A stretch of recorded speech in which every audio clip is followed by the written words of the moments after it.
오늘 수업할 내용은 첫 번째로 39페이지에 있는 고향이라는 시부터 차근차근 나가보도록 하겠습니다.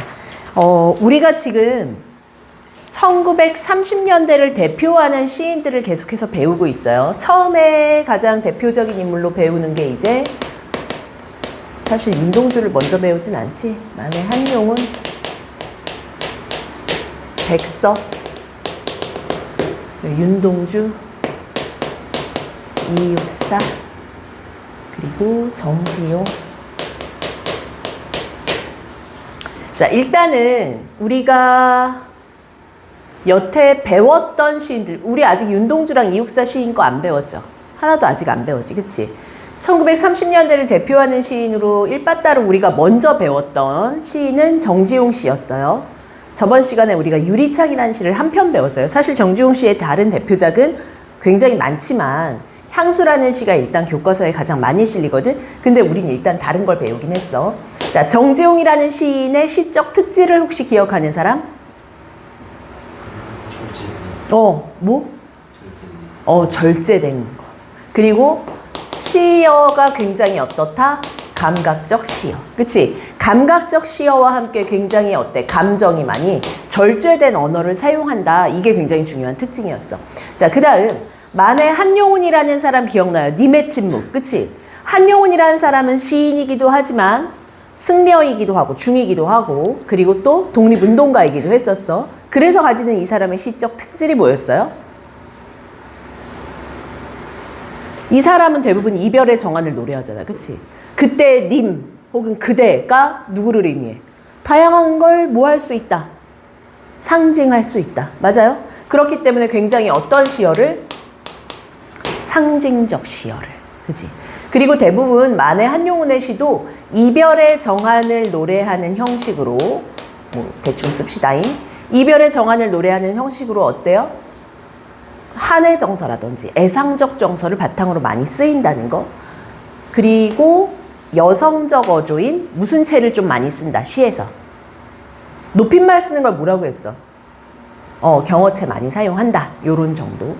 자, 그 다음 오늘 우리가 드디어 배우게 되는 이 백석이라는 시인은 어떤 시인이냐. 백석은 사슴 같은 눈망울을 가지고 있는 굉장히 잘생긴 호남이야. 되게 잘생겼어.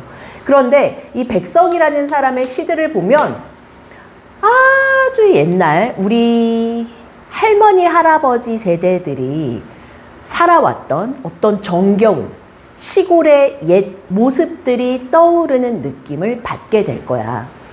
백석이라는 시인은 실제로 굉장히 시어 자체도 좀 향토적인 시어 많이 사용하고요. 그렇죠? 그리고 토속적인 시어나 방언 많이 사용합니다. 그래서 좀 더 향토적인 정감을 많이 느끼게 해주고, 또 한 가지는 백석이라는 시인이 역시 감각적 시어를 되게 잘 사용하는 시인이에요. 자, 우리가 감각적인 시어라고 하면 다시 한번 떠올려 봅니다. 준우야, 감각적 시어가 뭐였지? 어떤 것들이 있지? 눈으로 보이면 시각, 또 청각, 후각, 미각, 촉각, 이런 것들. 그치? 자, 이런 감각적 시어를 굉장히 잘 사용해서 향토적 정서를 잘 표출하는 시인이 오늘 배울 백석 시인입니다. 자, 그러면 이 백석 시인의 시를 한 편 낭송을 하고 같이 풀이를 해볼 거예요. 자, 이 고향이라는 시를 한번 읽어봅시다. 준우 낭송.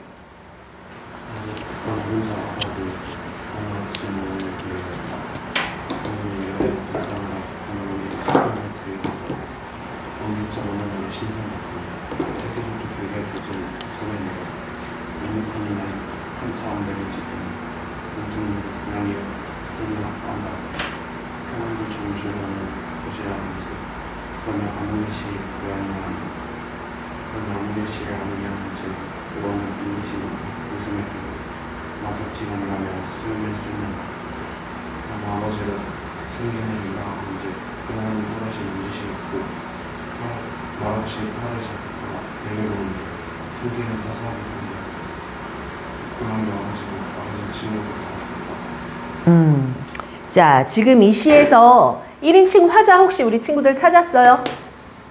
화자 있나요? 누구? 나. 그치? 나라는 화자가 있습니다. 나가 지금 어떤 상황이라고 인식했니? 우리 수빈이가 봤을 때는.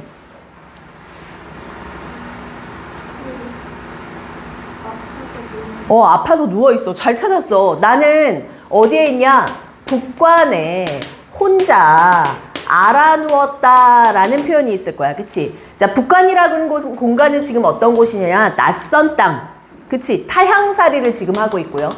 내 고향이 아닌 북쪽에 다른 곳에 있습니다. 그래서 혼자라는 표현을 보니까 이 사람의 정서가 벌써 읽히죠. 타향에 혼자 있어. 그리고 몸까지 아파. 그럼 어떤 정서겠어?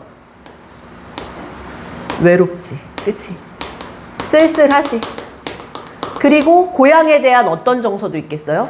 그리움이나 뭐 이런 걸로 굉장히 마음이 아프고 힘든 상황이겠구나 라는 걸 우리가 인지할 수 있습니다. 자, 그런데 이렇게 누워서 어느 날 아침 누구를 만나게 됐냐? 의원을 만나게 됩니다.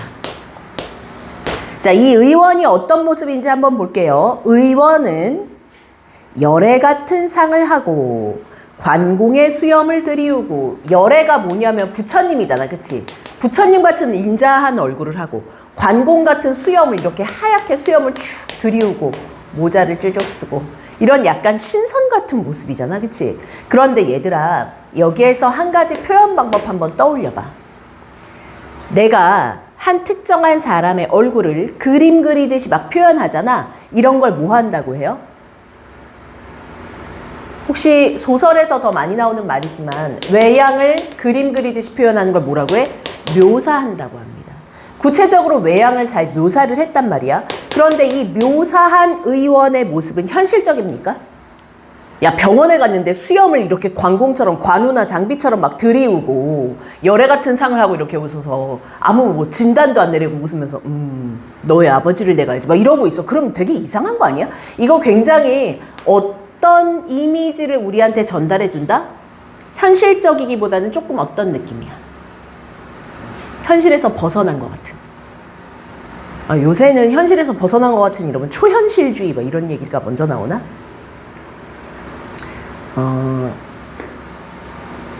여기에 있는 대로 본다면 아마도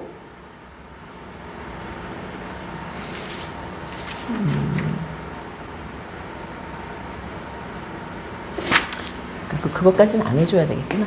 자, 어떤 이미지가 굉장히 강해요? 시각적인 이미지 강하게 표현했어, 안 했어?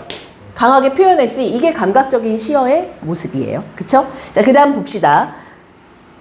먼 옛날에 어느 나라 신선 같아. 이 신선 같다는 것도 역시 현실적이기보다는 약간은 어떤 느낌? 현실에서 살짝 초월한 듯한 느낌. 그치? 자, 그런 다음 뭐래? 새끼 손톱을 길게 돋은 손을 내어서 묵묵하니 한참 매들 짚더니 이제부터 뭘 하기 시작합니까? 두 인물의 대화가 드러나죠. 시에서 대화를 인용하는 형식으로 시가 전개되는 시들은 흔하지 않죠. 그쵸? 대화를 인용이라고 할 수도 있고 무슨 채로 대화체라고 얘기해도 틀리지 않습니다. 자, 이 대화의 내용을 보는데 얘들아, 화자가 대화하는 부분을 A라고 하고 의원이 얘기하는 부분을 B라고 해서 한번 우리가 스스로 찾아볼 거야. 어디서부터 어디까지가 A고 B인지 한번 인지를 한번 해보세요. 확인 한번 해봅시다. 고향이 어디냐? 이거 누가 하는 말이야? 의원이. 평안도 정주라는 곳입니다. 이것은 화자가 하는 말이죠. 그러면 아무개 씨 고향이구나. 의원이 얘기했어요. 그러면 아무개 씨를 아십니까? 화자가 얘기했죠. 의원이 빙긋 웃음을 띠고 막역지간이다 라고 하면서 수염을 쓸죠. 아주 친한. 야, 막역지간 너희 외웠었어? 안 외웠었어? 얼마 전에 외웠었지. 한자성어 할 때. 아주 친한 사이다 라고 하면서 웃습니다. 나는 아버지로 섬기는 이입니다. 저는 그분을 아버지 같은 사람으로 모시고 있어요 라고 화자가 얘기하자 의원이 또다시 조용히 웃고 말없이 팔을 잡아 맥을 다시 짚어. 야, 의원이 뭐 약 처방 해줬어? 그냥 웃으면서 대화 한번 해줬어. 그러면서 고향을 같이 상기를 했더니 손길이 따스하고 부드럽다고 느꼈습니다. 무슨 심상이에요? 손길이 따스하고 부드러워? 촉각적 심상도 사용됐잖아. 그치? 그래서 뭘 느껴? 고향도, 아버지도, 아버지의 친구도 나의 곁에 다 있는 듯한 느낌을 받았어요. 자, 그러면 지금 여기에서 이 의원이 하는 역할이 굉장히 중요하네요. 화자의 정서는 분명히 외로움과 쓸쓸함과 그리움이었거든. 근데 이 의원과의 대화를 통해서 어떤 정서로 변하는 거야? 따스함을 느꼈지. 그치? 그럼 마음에 무엇을? 고향을 상기하게 해주어서 외로움을 더 키우기보다는 무엇을 주는 존재야? 화자를 위로해 주는 존재야. 자, 이 시는요, 이거 상황이랑 정서까지 정리하면 그냥 그대로 주제입니다. 타향에서 외로움을 느끼는 화자가 의원을 통해 위로를 받은. 맞지? 고향과 혈육에 대한 그리움과 위안. 이게 이 시의 주제가 되는 겁니다. 자, 주제 확인 한번 해볼까요? 지용이 주제 읽어봐. 고향과 혈육에 대한 그리움. 그치? 고향에 대한 그리움과 위로. 이것이 주제고요. 특징 첫 번째는 대화 형식의 서사적 구조가 있다는 거. 시지만 마치 한 편의 단편 소설 보는 것 같죠? 두 번째, 고향과 혈육에 대한 그리움을 대화를 통해서 잘 드러냈다는 거. 자, 요 시는 좀 어렵지 않아서 잘 풀었을 것 같지만 그래도 혹시 모르니 잠시 볼 시간을 드립니다. 틀린 게 있을지, 내가 잘못 푼 건 없는지 확인 한번 해봐. 풀어 빨리.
자, 수정할 만한 내용 있어?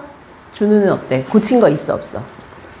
없어? 괜찮은 것 같아? 한번 볼까요? 1번에 이 시의 화자에 대한 설명으로 가장 적절한 것입니다.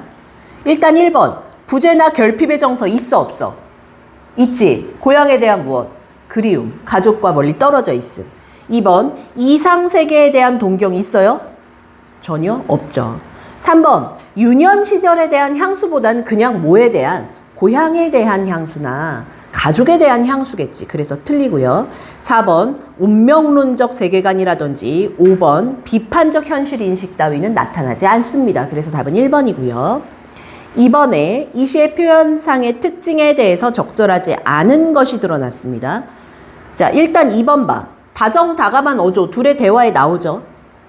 3번, 감각적인 인상, 칠판. 전반적으로 시각적인 이미지가 가장 주된 이미지고 그 다음 촉각적 심상도 드러났습니다.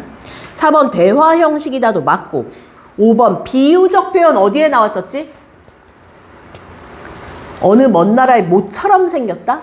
신선처럼 생겼다. 근데 얘들아, 내가 앞으로 은유법, 직유법 이런 비유는 거의 안 잡아 나는. 그럼 왜 안 잡냐? 수능에서 이게 은유냐 직유냐 뭐 이런 걸 물어보지도 않고 내신에서도 사실 그런 게 중요하게 디테일한 질문으로 등장을 하진 않는데, 근데 너희는 그래도 알아야 돼. 이게 원관념이 뭐고 어떤 대상을 비유했구나 정도는 인지를 해야 되고요. 그게 메인으로 굉장히 중요하게 가는 시에선 잡겠지만 그렇지 않으면 보통은 그냥 흘러가니까 그냥 인지하시면서 가시면 됩니다. 자, 그럼 2번에 몇 번이 적절하지 않습니까? 1번 점층적인 표현은 드러나지 않죠. 수빈이 맞았어? 잘했어. 자, 그 다음 3번은 기억과 유사한 기능이라고 되어 있는데 이 기억은 의원이죠. 화자에게 위로를 주는 대상인데요. 사실 이 보기에서는 밑줄 안에서 찾기가 조금 어렵게 약간 오류가 난 듯이 나 있어서 이 문제는 일단 X를 해두시고요. 4번 말하는 이가 동일한 거 이건 쌤이 이미 알려줬잖아. A, C, E가 의원이지. 그래서 A, C, E인 3번이 답이고요. 자, 보기를 한번 읽어볼게요. 병을 고치는 기능을 넘어서서 마음과 정신을 위안해줄 어떤 절대적 존재자로서의 의미이자 동화적 세계관을 보여주는 것. 그게 뭐겠어? 어느 나라의 신선 같다라는 그런 표현을 찾아주셨으면 맞았다고 해주시고요. 자, 가의 손길의 기능은 화자에게 무엇을 준다? 위안을 준다. 고향을 그리워하는 마음을 위로해 준다 정도를 보시면 됩니다. 자, 그 다음에 우리가 산문문학으로 가서 오늘 드디어 산문문학을 좀 더 보는데 너희 소설에서 인칭 같은 거 제대로 인지하고 있니? 소설의 인칭. 내가 수업해 준 적 있었나? 준우는 기억 잘할 것 같은데. 준우야, 쌤이 소설의 시점 설명해 준 적 있어? 소설에서 시점에서 우리가 되게 중요하게 기억해야 될 거. 소설을 너희가 만났어. 시는 읽으면 뭐부터 찾아, 너희가? 화자부터 찾잖아. 맞지? 화자 찾고 그 화자의 정서나 어떤 태도 읽어보고 표현 방법 찾지. 그럼 소설을 만났으면 뭘 먼저 본다? 소설에서는 시점부터 바로는 못 보고 인물, 사건, 배경 보는 거야. 시점 보는 건 되게 단순해. 왜냐하면 나라는 인물이 있는지 일단 찾아보고 나가 없어? 그럼 일단 무조건 3인칭인 거야. 그지? 근데 3인칭인 서술자가 인물의 행동만 묘사해주지 정서는 몰라. 그럼 그냥 관찰자 시점. 근데 얘 마음을 알아서 막 준우는 슬픈 것 같았다. 지웅이가 마음이 아팠다. 수빈이가 속으로 떨렸다. 막 이런 표현이 나오잖아. 그러면 막 인물들 내면 심리 서술하네? 그러면 전지적 작가로 넘어가는 거야. 그런데 인물, 사건, 배경을 왜 강조하냐면 내신에서는 인물의 성격은 무조건 나오는 1빠따 시험 문제야. 그리고 말하는 인물, 시점과 연관해서 인물 성격 하나 나오고 시점과 관련된 문제 한 문제 나오는 거예요. 그 다음 사건은 무엇이냐. 이 소설의 가장 중요한 것이 사건이겠지. 이 사건을 바탕으로 발단, 전개, 위기, 절정, 결말 쭈루룩 있을 거 아니야. 그치? 그래서 이 사건을 어떻게 해결하는가가 곧 주제가 되는 거예요. 고전 소설에선 배경이 중요하지 않다고 했죠? 용궁이 배경인지 어느 한 산, 옛날 어느 한 마을 이런데 그런 건 중요하지 않죠? 그런데 현대 소설에서는 배경이 주제입니다. 배경이 주제예요. 근데 오늘 우리는 고전을 배울 거예요. 근데 고전을 왜 하냐 하면 얘들아, 처음 오늘의 이 고전은 너희가 고전을 어떻게 읽어서 문제로 접근해야 될지부터 보여줄 건데, 봐봐. 우리가 고전 소설에선 얘들아 한 개도 중요한 게 없고 인물이 나오면 인물을 먼저 찾아. 그래서 얘가 주인공이네. 얘를 토선생이라고 불러. 이거는 토끼야. 그리고 얘는 자란데 별주부라고 부르네. 같은 인물이야. 자, 그리고 왕이 있어. 왕도 역시 대척점에 있으니까 용왕이야. 용왕이 얘기하는데 너 지금 무엇을 하느냐 할 때 너는 토끼야. 어떨 때는 자라 별주부야. 그치? 그래서 이 호칭어를 잘 정리하면서 가야 돼요. 특히나 이런 거 있지. 영웅서사 구조에서 그가 나라의 원수가 되어, 자, 원수가 어느 날 말하기를 막 이러거든? 근데 이 원수가 누군지 안 알려준단 말이야. 누가 원수가 됐는지 말을 안 해줬거든, 소설에서 분명히. 근데 원수가 분노하여 말하기를 이렇게 나와, 중략 이후에. 원수가 누구겠니? 원수의 뜻 생각나는 거 한번 다 얘기해봐. 원수가 뭐여? 지웅아, 원수. 부모님의 원수, 널 죽이겠다, 이런 걸 것 같아? 자, 여기에서 말하는 원수라는 건 뭐냐면, 국가 통수권자 중에 그 군대를 지휘하는 사람들. 그러니까 지금으로 치면은 사령관? 장군? 뭐 이쯤 된다고 생각하면 돼요. 그럼 대부분 이 원수는 주인공인 인물이 훌륭하게 잘 성장을 해서 나라의 장군으로 성장했음을 의미할 때 이 단어로 많이 등장하거든요. 이해되셨죠? 이런 식으로 호칭어 그리고 이 대상을 한 명의 대상을 부르는 이름이 여러 번 달라지니까 그걸 잘 따라가면서 읽으셔야 됩니다. 자, 별주부전은 사실 뭐 이 수군가는 너무나 유명하니까 다들 잘 알겠죠? 수군가에서 다른 문제보다는 인물 사건 배경을 한번 찾아보는 정도. 배경은 중요하지 않습니다. 인물이랑을 한번 본문을 조금 읽으면서 따라가 볼 겁니다. 자, 수군가 페이지 42페이지고요. 한번 봅시다. 가글을 한번 읽어볼까요? 가글. 지웅이 읽어봐.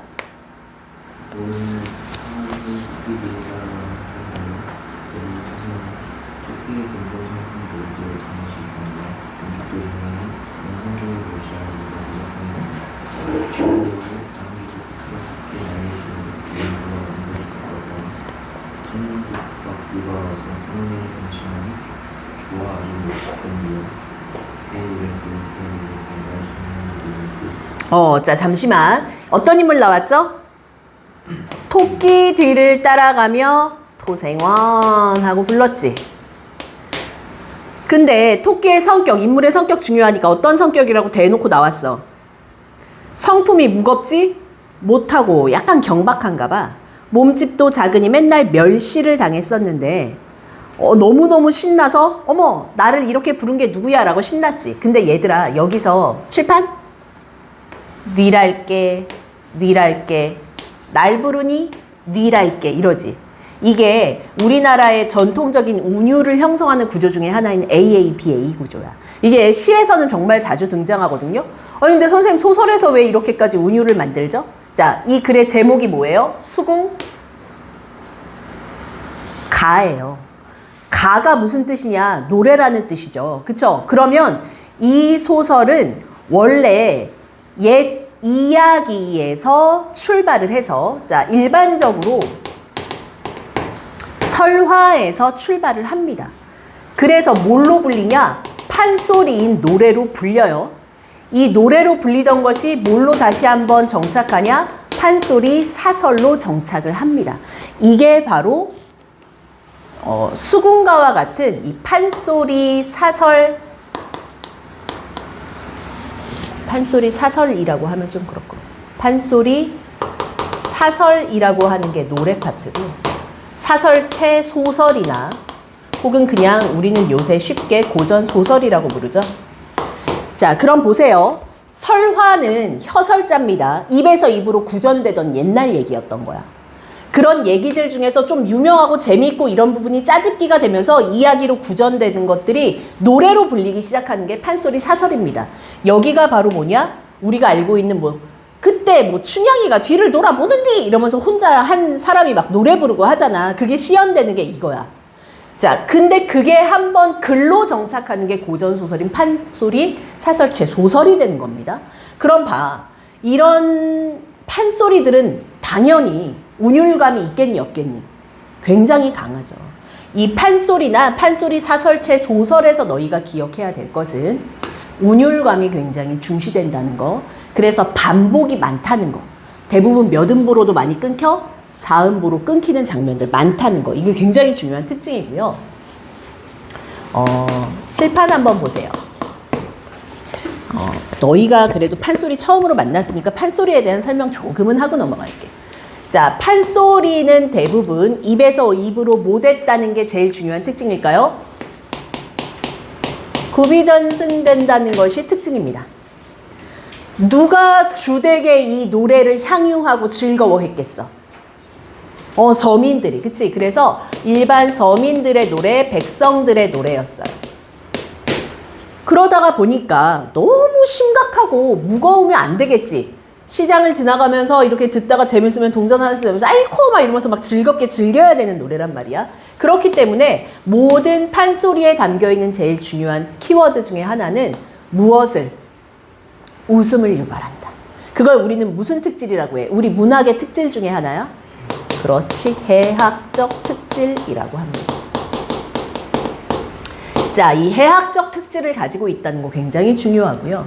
그 다음 구비전승되던 노래들의 주제는 굉장히 다양해요. 그런데 뭐 일반 서민들의 삶을 노래할 수 있잖아. 그리고 서민들이 공감할 만한 내용들이니까 사랑 이야기라든지, 그치?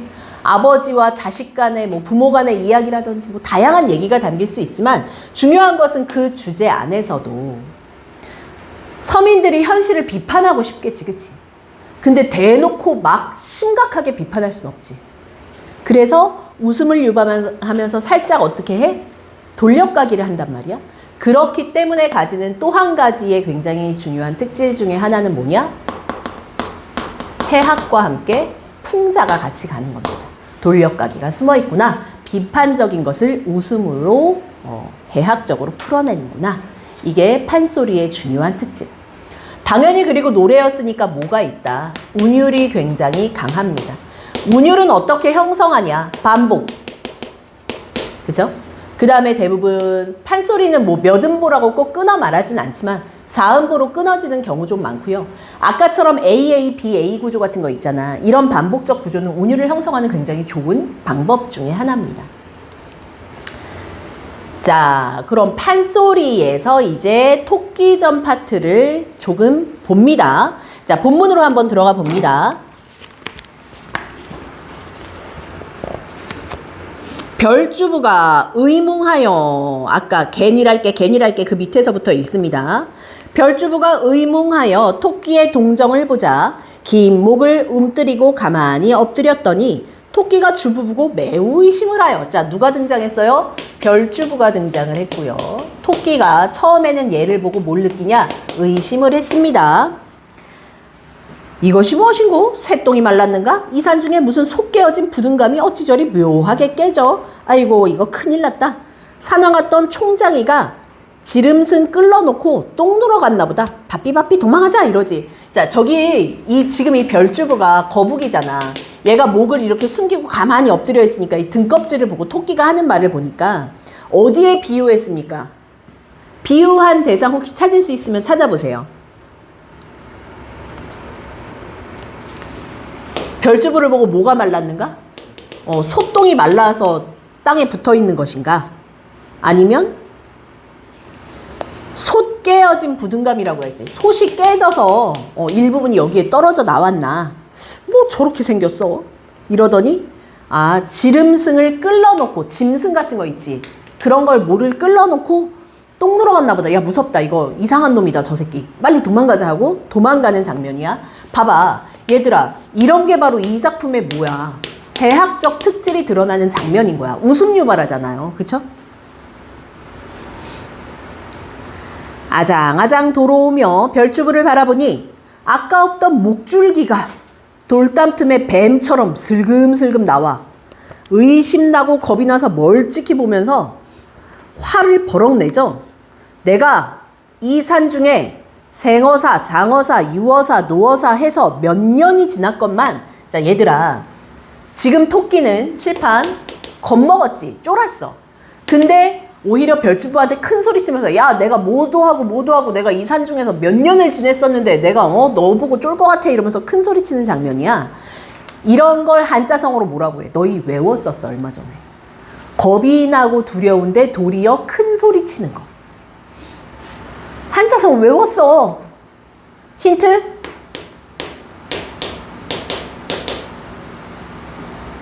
예승이 이거 패스했었을 건디? 그지? 허장성세. 이런 게 허장성세야. 수공과 같은 건 내신으로 잘 들어가잖아. 내신 들어가면 이런 키워드로 이제 한자성어 시험 문제가 내신에서는 나와요. 하지만 수능에서는 다시 얘기하지만 잘 안 나와. 수능에서도 안 나오는데 뭐 한자성어 외우나 싶겠지만 이렇게 나옵니다. 시에서도 아까 보니까 어때? 막역지간 이런 거 나올 때 해석할 수 있으면 좋겠죠. 자, 그 다음 봅시다. 계속. 주부가 대답하되 유붕이 자원방래하니 불영 낳고가 공자님 말씀인데 어찌 그리 무식하여 처음 본다고 괄시하니 인사가 잘못됐구만. 자, 칠판 보세요. 조금 이상한 내용이 나왔어요. 선생님, 아까 얘들의 그 서민과 백성들의 노래라면 되게 쉬운 언어로 사용되지 않습니까? 맞아요. 쉬운 말로 사용되고요. 비속어도 많고요. 웃음을 유발하느라고 웃긴 표현 되게 많이 나오거든요. 그런데 지금 방금은 너무 한문투인데요. 왜 이렇게 한문투로 어려운 말이 많이 나오는 거예요? 자, 왜 그러냐면 얘들아, 서민들한테 유행한 것은 맞지만 서민들도 좀 멋있는 척 하고 싶어, 안 하고 싶어? 하고 싶잖아, 그치? 이거 표현할 때 뭔가 쫙 멋있는 표현이 나오고 하면은 자기들도 뭔가 좀 된 것 같아서 만족스럽지. 그리고 또 이것이 판소리는 서민들에게도 몹시 사랑받았지만 나중에는 양반들에게까지 사랑받는 문학으로 확장되거든. 그렇기 때문에 얘가 독특한 것은 어투에서 쉬운 비속어나 이런 재미있는 표현도 많이 등장을 하지만 한문투에 어려운 말도 많이 사용돼. 반복적으로 같이 갑니다. 그렇기 때문에 어떤 언어라고 얘기하냐? 이중적 언어를 사용한다라고 얘기합니다. 그죠? 자, 이중적 언어를 사용한다는 것도 판소리의 특징 중에 하나고요. 가장 대표적인 예가 이런 식이야. 일락서산 이렇게 먼저 던져, 한자로. 해질녘에 이래. 일락서산이 해가 진다는 뜻이잖아. 그러니까 했던 말 또 두 번씩 반복하면서 좀 어려운 말투도 많이 나온다. 특히나 지금 별주부나 용왕이 나오는 장면은 권위자들이잖아, 사회적인. 그래서 좀 더 어렵게 나옵니다. 지웅이 오늘 힘들어? 잠든 것 같은데 잠깐? 자, 여기 토끼점을 빠르게 슉 훑어볼게요. 나그를 한번 봅시다. 토끼가 들어본 즉 생긴 것과 말하는 게 만만히 볼 수 없어. 말하는 게 지식이 있어 보여. 옆에 와서 썩 앉으며 뉘라 하시오. 너 이름이 뭐니? 라는 표현이야. 얘 나는 수궁에서 주부 벼슬하여 먹는 자라요. 얘 어떤 동물? 자라. 산수가 서로 다른데 산중은 어찌 왔소? 우리 용왕이 장한 가르침 8,000리를 하으리니 하루에도 수없이 몸소 일을 하옵는데 신하가 제주없어 찬양하기 어렵기로 용왕의 분부를 모시어 임금 보잘, 밑줄 쳐 임금 보잘 인재를 구하려고 왔다. 거짓말을 하기 시작했지. 자, 별주부는 우리는 이미 이 이야기 알고 있죠? 토끼 간 빼려고 왔는데 지금 꼬시는 거야. 그치? 달콤한 말로 꼬시는 거야. 그럼 칠판. 겉으로는 달콤한 말로 꼬시지만 사실은 속으로는 얘를 잡아서 간을 빼먹을 생각을 하고 있죠. 겉과 속이 서로 다른 것, 이런 것을 뭐라고 하지? 어떤 인물이라고 해요? 표리, 부도. 달콤한 말로 속이는 건 뭐라고 해? 감언, 이설이라고 하죠. 이런 한자성어들을 같이 맞물려서 기억하면 좋아요. 고전소설에서는 워낙에 잘 나오니까요. 근데 이 부분이 당장은 내신 범위는 아니지만 이런 스타일로 물어보니 이런 식으로 알아야 한다. 알려드리는 거예요.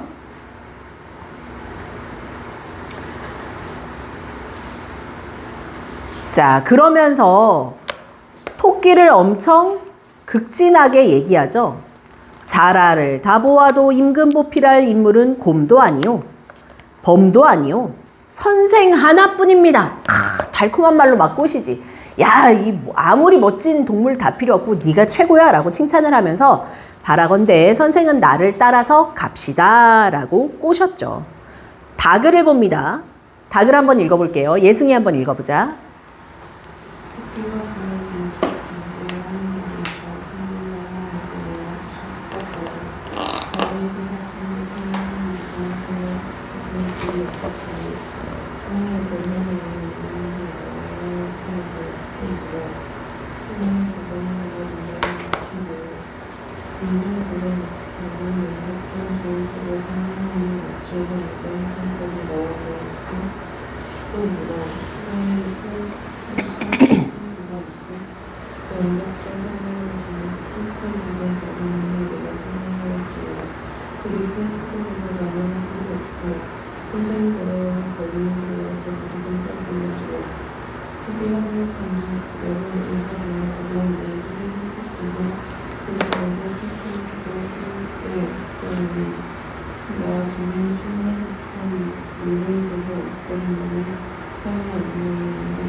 방금 읽은 그 밑에서 세 번째 줄의 내용이 중요하겠네. 토끼가 생각을 한 거야. 뭘 생각했냐? 너른 의사 좋은 말 하는 거 보면 이게 내 마음에 쏙 들어. 마음에 들었어. 그리고 글 잘하거나 키 큰 조관은 수궁에 없대. 그럼 내가 가면 돋보여 안 돋보여? 돋보일 수 있을 것 같아. 덩치가 작다고 무시도 안 당할 것 같아. 내가 지닌 신원서판이 눌릴 데가 없어. 남한테 비교했을 때 눌릴 것이 없을 것 같아. 용궁에 가도. 근데 나는 땅에서 사는 동물이니까 옮겨가기 어려우니 이 형편에 내가 이 땅을 떠나서 물속으로 가긴 좀 어렵겠구나 라고 생각을 한 겁니다. 됐나요? 자, 그러면 여기까지가 중략이에요. 칠판 잠시 보세요. 혹시 이거 풀 때 너희 어려웠어 안 어려웠어? 좀 어려웠어. 그치? 일단 고전소설이 제일 어려운 이유는 현대어로 해석이 안 돼. 그치? 그래서 말투가 좀 어려워. 지금 인물이 뭐라고 하는지 정확히 모르겠어. 뭐 이런 문제가 좀 있죠. 근데 봐봐. 얘들아, 너희가 1년에 모의고사 몇 번 봐? 4번 봐. 뭐 이렇게. 근데 보통 고1은 3번 보는 학교들도 있어서 뭐 그렇지만 일반적으로 4번이라고 생각을 해봐. 3월 모평 때 나오는 고전소설이나 현대시를 너희가 다 배우고 갈 수 있니? 없지. 너희가 모르는 작품을 이날 직독직해에서 현장에서 그냥 낯설지만 스스로 분석해야 돼. 스스로 분석하는 법을 배우는 거야. 감각을 키워야 돼. 모든 고전소설을 다 배워서가 아이고 그러면 좋겠지. 근데 배웠다고 기억을 하지도 못해. 그 수많은 소설을 다 배울 순 없어. 6월 모평, 9월 모평, 11월 모평 전부 다 마찬가지고요. 수능날도 마찬가지예요. 우리는 낯선 지문을 스스로 분석할 수 있는 힘을 키워야 돼. 그치? 자, 이건 그러면은 모의고사용 때문에 그럼 이런 수업합니까? 아니. 너희가 내신을 보지. 내신을 볼 때 내가 다시 한번 얘기하지만 교과서에서만 시험 문제 나와? 아니. 교과서가 이거는 단적으로 광문은 너무 좀 심한 퍼센트니까 교과서가 50이고 50%는 그냥 외부 지문이라고 했잖아. 그지? 외부 지문은 뭔데? 외부 지문은 너희한테 미리 안 알려줘. 프린트로 수업 안 해준다고. 그냥 현장에서 봤을 때 유사정서 찾으라고 하고 시 5편 주면 너희가 그 시 5편 대충 해석해서 이 시가 이런 주제인 것 같으니까 이 정서일 거야. 유사한 시어가 이걸 것 같아. 그런 식으로 가요. 보기를 갑자기 던져줘. 낯선 지문을 한참 설명을 하고 그 지문과 연관해서 문제 풀라고 해. 내신도 이미 수능형과 비슷하게 가는 거죠. 고등부는. 근데 그 작품을 다 배워서는 못 가. 그러니까 선생님이 이 수업을 할 때 1차적으로는 너희한테 배경 지식을 알려주는 거야. 그래서 이런 작품들을 다음에 만났을 때 내가 오늘 수업한 내용의 한 20-30%만 기억해도 어느 정도 이 작품을 더 잘 해석해서 맞출 수 있게 하는 게 목표야. 그리고 두 번째로는 작품을 스스로 분석하는 분석의 힘을 계속해서 연습하면서 키워가는 거야. 이 두 가지를 하려고 이런 지문들을 계속 깔고 가는 거예요. 물론 지금 하는 작품들은 그리고 우리가 1월, 2월에 만날 작품들은 대부분 웬만한 교과서에 대부분 많이 들어있어서 아주 중요하게 꼭 봐야 되는 작품들이기도 해요. 학교에서 수업 안 해줘도 이 정도는 알 거라는 전제 하에서 스타트를 끊는 작품들. 자, 그 다음 또 한 가지. 고등학교 1학년 때 내신이 갑자기 옆으로 흘러가지만 고1 내신이랑 고2 내신이 일반적으로 어떻게 가는지 알려줄게. 고1 내신은 문학이랑 문법이 섞여 있어. 설명문, 논설문 아주 조금 있어. 고2 내신은 1학기는 완전 문학으로 올 가고요. 2학기는 완전 독서로 올 가는 형태예요. 그런데 몇몇 학교마다 여기에 문법을 조금씩 계속해서 껴넣거나 프린트로 따로 수업해서 문법 들어가요. 3학년은 올티어 다 들어가. 그냥 수능, 미니 수능. 범위도 그냥 교과서라는 게 없어요. 수능 특강 반권이나 한 권이 교과 범위입니다. 이렇게 가기 때문에 1학년 때 내신에서 문학이랑 문법이 제일 탑티어예요. 제일 중요합니다. 근데 문학에서도 특히나 뭐가 많이 비중을 차지하냐? 고전이랑 현대가 비중은 똑같거든? 근데 너희가 더 어렵게 느끼는 게 어느 영역이야? 고전 영역을 좀 더 어렵게 느끼지. 그래서 쌤이 요 교재에서는 고전 소설만 지금 나가는 거야. 이걸 지금 뭐 너희가 암기하거나 하길 원하지는 않아. 하지만 내용을 스스로 자꾸 이해해서 니네 걸로 만들어봐. 자, 그럼 봐봐. 이걸 배경 지식으로 우린 깔고 싶어. 원래 스토리 알아, 몰라, 너? 토끼전 스토리 모르는 사람 손? 다 알죠? 그럼 해석을 계속해서 해볼게요. 락을 보세요. 중략 이후입니다. 봐봐. 여기서부터는 중략 이후인 거야. 수빈이 한번 읽어봐. 어떻게 내용 전개됐는지, 그 사이에 무슨 일이 있었을지 너희가 유추하면서 갈 거야. 읽어봐. 일광이 들어본 지 위치가 그렇거든 그런 줄 알았다는 알았지 상상하게 바라만 보았을 때 셋을 옆에 두었구나. 용왕을 또 물어 내가 상처 없는 거지 뱃속에 있는 바람 어디에 집어넣고 이를 수립한단 말이다. 속초의 밑방향에선 나는 눈이 있어 그래서 한시만 그 그물을 나와놓고 이분을 삼키는 돌에 들어가었지요. 한 나오는 그 그물이 정말 있단 말이다. 속초의 불린자 구멍에 셋이 오니 한번도 오줌 넣고 안에 파왔지요. 용왕이 물어 내 간이 아니면 집에 그냥 꽃을 꽂힐 때 내 배에 간 웃음이 어찌하면 좋겠느냐. 속초가 나가는 훑어가는 간이 오라 한길걸린 간을 많이 가져오려면은 속초의 로변 마음이 대왕이 진지한 못하시니 속초가 가두고서 뱃주부를 내보내 속초의 지왕한테 속초 천지를 보내어 단체적 분야들을 조리하게 하옵소서. 자, 지금 보니까 어느 장면으로 넘어갔어? 예승이가 보니까 가운데 어떤 내용 잘린 것 같아? 가운데 있을 내용 유추해보세요. 어떤 거일까? 용왕으로 갔어. 그치? 그래서 간을 뺏으려고 하는 걸 눈치를 챘어. 그래서 순간에 무엇으로? 지혜로 순간을 모면하기 위해서 거짓말을 해서 용왕을 속이는 장면으로 넘어갔어. 여기까지 어렵지 않죠? 그 다음 마글로 넘어갑니다. 별주부가 옆에 엎드려 시종을 들어보니 저놈 데려올 적에도 허다하게 고생했는데 하물며 저 개집은 지면도 못한 터에 어디 가서 만나보며 설령 만나본다 해도 그 사이 개개하여 다른 서방 얻었으면 전 서방 죽고 살기 생각할 리 있나? 뱃속에 간 없단 말이 암만 생각해도 거짓이니 배를 가르고 보고 싶습니다. 자, 별주부는 씨발 힘든데 또 올라갔다 내려갔다 제 간 찾으러 다니기 싫고 저 새끼 그냥 배 갈라서 확인해버렸으면 좋겠다 라고 표현하는 겁니다.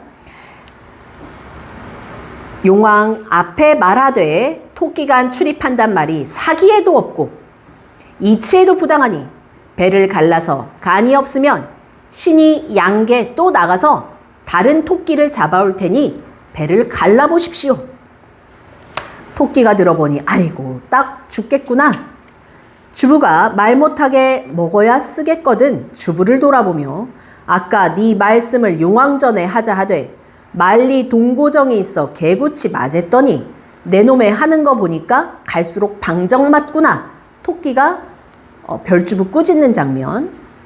처음 나를 만났을 때 저 통정, 이때 말하는 통정은 용왕의 상황을 이야기를 하였으면 그날 보름날이 우리 식구 수백 명 함께 간을 빼어내서 그 중에 나이 늙어 약 많이 든 좋은 간을 여러 개를 보내줬을 텐데 속이 그렇게 음험해가지고 벼슬 하자고 수군 가자고 이렇게 꾀를 내어서 얘기를 한 것이 너의 첫 번째 죄다라고 하면서 자라의 죄를 낱낱이 고하는 장면. 자, 칠판 보세요.